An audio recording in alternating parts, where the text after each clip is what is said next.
As the need grows, Feed the Need grows too. And with more Illinois Valley families than ever facing food insecurity, Miller Group Charitable Trust and Starved Rock Media are expanding the Feed the Need fund drive. This December, when you make a monetary donation to Bureau County Food Pantry, the Community Food Basket of Ottawa, Hall Township Food Pantry, Illinois Valley Food Pantry, or the Putnam County Food Pantry, Miller Group Charitable Trust will match it dollar for dollar up to as much as $17,500. Thanks to Kathleen Wayland of Wayland Financial in LaSalle for making this weekend reset possible. Last Christmas, we profiled the Hall Township, Illinois Valley, and Putnam County food pantries, and you're going to see clips from those videos from last year today. I'll be visiting the Bureau County Food Pantry and the Community Food Basket of Ottawa, too, before Christmas. Going alphabetically, we're going to start with part of last year's look at the Hall Township Food Pantry. Around 400 families are getting items here. And what towns do you serve again? Arlington, Bureau, Dalzell, Depew, Hollowayville, Ladd, Seatonville, and Spring Valley. It's quite a list. There's 10,500 people that live in that area according to the last census, and we typically get about 1,000 a month here. Think about what you spend for groceries, and then think about if you didn't have the money to do such a thing. What would you do? It's very hard for people to come to the food pantry. There's a lot of stigma to it, but our goal here is to make people as comfortable as they can be and to welcome them. We really appreciate the people that donate money after a family member or a friend passes away, and we have been able to buy a lot of things with donations from that, and people should just know how much the food pantry appreciates that. This is where it starts, and we go through and it'll tell you how much of each one that we can afford to give right now. And we have probably 6 to 8 people in here packing each. So you'll take samples of each of these, every box is the same basically, or This is similar? a cart ready to go for Okay. distribution. Then it'll go out there and get more food in it. Okay, This so is the Okay. basics here. Gotcha. Okay. it's the shelf-stable stuff. And we always give water, and people say, why would you give water? They can turn on the tap. Sometimes they can't. No. Yeah. Plus, some people don't have water at home. They use this water Right. For flushing the toilet. Oh my God. Then the cart comes out here, and I have a group of people out here. This is full of meats, and then next to it is bread and desserts, Okay. and over here is produce. We've got it set up where they can drive right around the building. They drive through, they drive up to there and register. While they're registering, we have guys back here with the carts and they fill the trunks. So this was that. so the cash gift that she left went to purchasing this truck. And the transit, the van outside. And our oldest volunteer lives next door. She fell and broke her wrist. She was 95. Still volunteering here.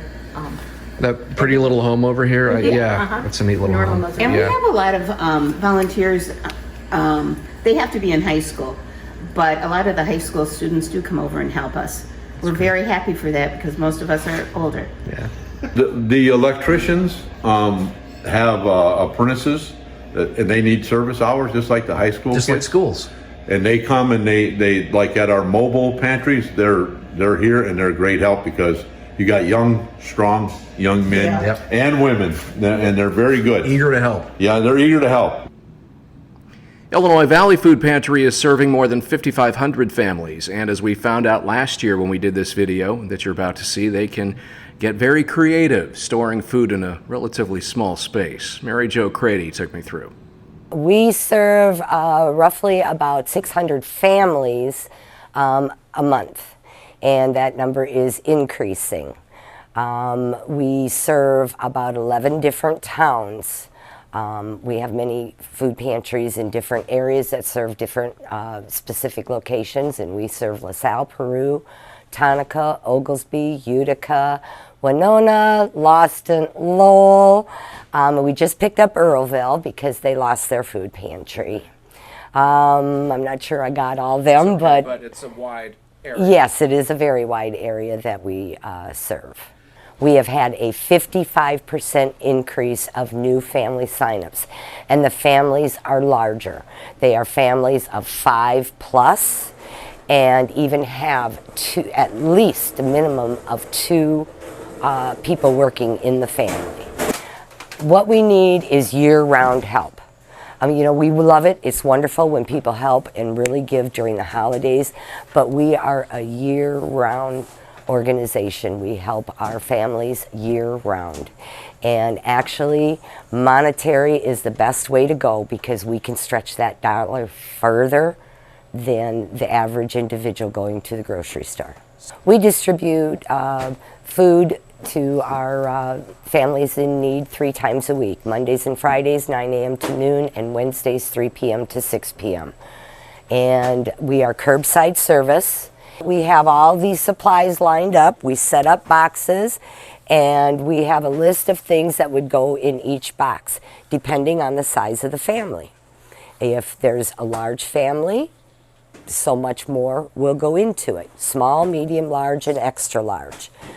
Then when the people come and we get their information and see what size family they are, someone will pull a box, throw it on a cart, but then here we have perishable items that we include in on the order, and that is done as soon as we know what the order is. It's never pre-packed. It is done right then and there, and it will consist of eggs, butter, meats, if we have depending on what we have of perishables, milk. So to save time in putting the boxes together, you have the stuff that's non-perishable, you have the long shelf life stuff all packed up. Yes. That makes a lot of sense. Yes, it does. So they will pull up here. And this is the alley that is between 2nd and 1st Streets at Wright Street. Correct. And so what they do is you want them to line up in this direction? Yep. From Gooding Street. To the east, heading west toward Wright Street. Yep. Okay. We do have high schoolers come and volunteer.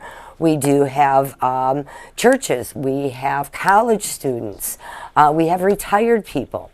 Putnam County Food Pantry serves an average of 60 families and 160 clients every month, and that's a bump of about 35% over the last couple of months. You'll find it in the basement of the United Church of Christ in Granville. There's an outside entrance on the side of the building. Here's what Gail Reno and Michelle Carboni shared with us last year. So the cash gets you extra buying power at these suppliers. Yes. But it would be good to have people donate cleaning products too. Yes, we've done some drives. The FFA just did a drive, and the school does 100-day, I believe. And we've asked, we hate to say specific things, but a lot of times that's what we don't get. And again, we have to spend the money to purchase those things. So if we can kind of get people to donate some of those items, we don't have to spend as much money, and we can spend more of that on food. We're so fortunate to live where we live because this is the smallest county, but when we're low on anything, toilet paper or macaroni and cheese, all we have to do is get the word out and we have it. We have it. And then we do order once a month from our local grocery store to keep him involved also. And so back here we have the shelves, and we try to make notes to help the volunteers because everything, again, is volunteer. And we always tell them you can't do anything wrong.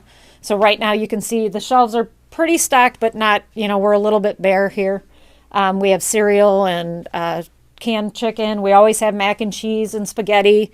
And then over here we usually have baked goods, pastas. Right now we have some stuffing. These are things that'll keep longer that you have here. Yes. And then down this aisle is always our snack aisle, so that it's the candies, goodies. Some people are always like, oh, I can't have that. But, we try to get something. So people will come in and register here. Yes, they'll come down the stairs, they'll register here at the counter, and then we call out how many how many are in the household, and then the volunteers back here will pack the bags in boxes, and then they pick them up and then they take them out. We've been fortunate to have the kids need service hours, so they have been helping carry up, and we have a guy named Joe that comes almost every week, and he's phenomenal. He helps carry everything upstairs too, so. To the cars. It takes a village to run it. And again, everyone's volunteer. The village of Granville. So tell me a little bit about too, as far as your clients are concerned, are you seeing more families? And if so, are they with larger amounts of people in the families? Some weeks we do. We have 7 in a family, and sometimes we'll have 3 in a row with 7 in a family. And so that's not necessarily what you're expecting, so you sort of have to stay flexible and be ready to pack what you need to pack. Correct. Right. Okay. Yeah. And so they're all back here working. It used to be that they would just come in and come Sit. here and pick it up, and Yeah. or they We before COVID, we had this waiting room would be full Yeah. with everybody, and then once that came about, we just drove up. They drive up, and then the volunteers take it. One person can come down from the vehicle and let us know what they need or what they don't need. To learn more about this year's Feed the Need initiative, just go to our website, starvrock.media. Thanks for your valuable time today. Thanks to Kathleen Whalen for her ongoing support for this project. And I'll talk to you in the morning.